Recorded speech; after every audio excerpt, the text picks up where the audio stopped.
Hey guys, welcome back. I have another book review for you today. This one is actually for a book that I've been wanting to read for a while. I had bought it and then I let my mom have it and read it, and then I had to get it back and then I had to read it. It's been a minute, but that book is Permanent Record. It is by Edward Snowden. This came out, I think, in 2019. It won one of the Goodreads Choice Awards for like memoirs and biographies, I think, back in 2019. And I actually really enjoyed it. I gave it 4 stars. So this is kind of his story, and it's basically like from his childhood up until I guess the last couple of years. And I don't know if you guys remember what happened with Snowden. His Wikipedia page calls him an American whistleblower who basically kind of released information, classified information, to journalists that said that the United States government was compiling information on all of its citizens through the internet and through our cell phones, which led to change in laws later about information gathering. But that meant that he had to leave the country and is not allowed to come back because he is wanted under the Espionage Act. So this all happened in 2013. So he gave away this information, or like told his story, in Hong Kong, and from Hong Kong he went to Russia, and he's still in Russia today. So I don't remember this initial like information coming out. What I remember is it being talked about that he couldn't get out of Russia because he couldn't fly across airspace that was of a country allied with the United States, or clearly of the United States, because they would have grounded his plane. And then he would have been like taken into custody. So he basically sat in an airport in Moscow. Moscow has like two large airports, I think. He sat in one of them for like 40 days until the Russian government was kind of tired of the media circus and like gave him asylum. They gave him political asylum. Okay, so to start off, now this book is it's not what I expected. So for some reason, and this is like a prime example of you expecting something from a person that you don't know and being proven wrong. I thought for some reason that he was just gonna be like very know-it-all or something. I don't know why I thought that. I don't. But he actually writes in kind of a philosophical kind of way. Just like a lot of like ideas and like trying to explain things to you using different analogies and all kinds of things. But also, he makes fun of himself a lot, and he's actually quite funny. So I was pleasantly surprised by that. I will say there's kind of a lot of technical stuff in this, which shouldn't surprise you as that was like his job. But for me, it's a little bit difficult to follow because I'm not very tech savvy. But he did a good job, I think, trying to explain it in like layman's terms, which doesn't mean that I understood it all, but I did try. I think, I don't know. So Snowden is not that much older than me. He was born in like 1983, so he is firmly a millennial, just like I am, and being like a part of that first generation whose whole life took place online.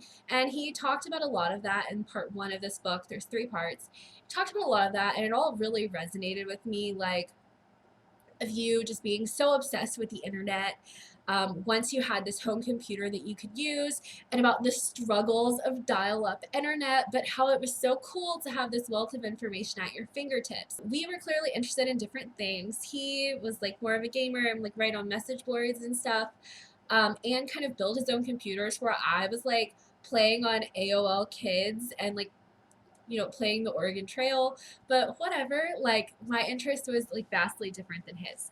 But I did kind of resonate with that fact. A lot of those things that he was saying in that part, I understood because I was like, that was literally my life too. I get it. But then he goes on to talk about his work for the CIA and NSA. So he was like a contractor who ended up working for these agencies, and he talks about that, and then he talks about his choice to share this information because he had sworn an oath to the Constitution.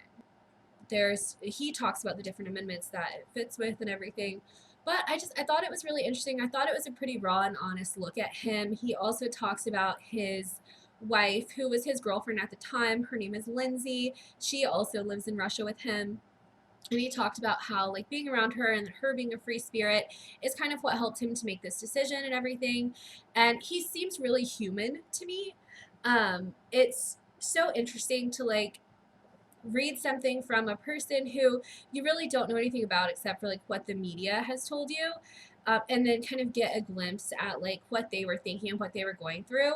And I just found it to be like a really raw story. I felt really bad for him at some parts. I struggled, like, I felt for him. I mean, like, I didn't struggle to read it. It wasn't like super dark or anything. Just like I felt for him. But I also thought he said some really interesting things. And I did mark one that is the same thing that I think. And I've said this before. So I'm going to read you this quote if I can open it to the right page. All right. You should always let people underestimate you, because when people misappraise your intelligence and abilities, they're merely pointing out their own vulnerabilities, the gaping holes in their judgment that need to stay open if you want to cartwheel through later on a flaming horse, correcting the record with your sword of justice. And I think that's so interesting. I say that all the time, that people should underestimate you. I know that I get that all the time because I talk like a valley girl. I've literally just talked to someone about this the other day because I talk like a valley girl, that my intelligence is often underestimated just because of that. And I'm not saying I'm always the smartest person in the room, but I am saying that if people want to think that I'm the dumbest, I let them think that. And I think that it's really interesting that someone who is clearly extremely intelligent thinks the same way, because I'm not sure that I've ever underestimated his intelligence because I think that he is an extremely intelligent person, just knowing what his job was. I think he's extremely intelligent.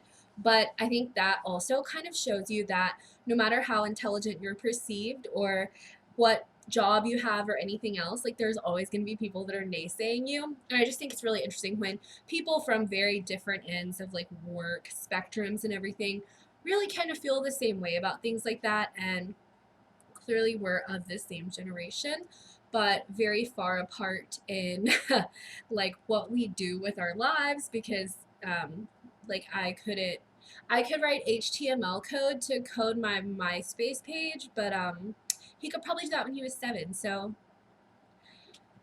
anyway, to keep on rambling, I think that this is a really cool book. I think that it's worth reading. I think that it gives you just a really raw look at a lot of things. There is a part on one of the last chapters where he says, if you Googled any of these acronyms or anything else, if you're reading this as an ebook, like, you're on a list now. Congratulations. And I was like, well, I mean, if it wasn't before for like reading about serial killers consistently, I guess I am now for Googling the 500 acronyms that are mentioned.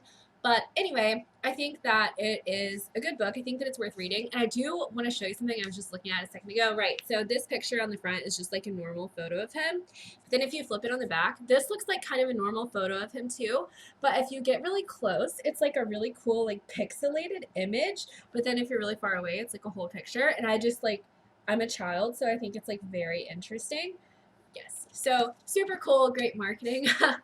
But anyway, I ended up picking up this book at Books A Million. I paid $10 for it. The list price on the back is $30 US, $34.99 Canadian. But I do also know that this book is on Kindle, which means it is probably also on iBooks, and you could probably grab it at your library. So I do suggest giving it a try. I think it's kind of an interesting, like, event that happened in 2013 that kind of comes back to the forefront occasionally. He was just granted a permanent residency status in Russia, and then announced that him and his wife are having a baby. So I think that he just kind of came back to the forefront like 2 weeks ago or so, or like a month ago, because of that. So he'll pop up occasionally, and this is just a cool thing to know. And I think that it's really nice to hear something from someone's like own words, from their own point of view, instead of just reading about it. I also followed him on Twitter, so like I guess I can see more of his own words, but I thought this was a really good book. I definitely think it's worth a read. It's relatively short. It's only about 330 pages, and like I said, you can pick it up pretty much anywhere. And that is all that I have for you guys today about this book. And next week I'll have some more reading tips for you because it is going to be Christmas week. And then next week I have something a little bit different all over again. And that is all that I have today, guys. I hope that you have a great week, and I'll see you next week. Bye.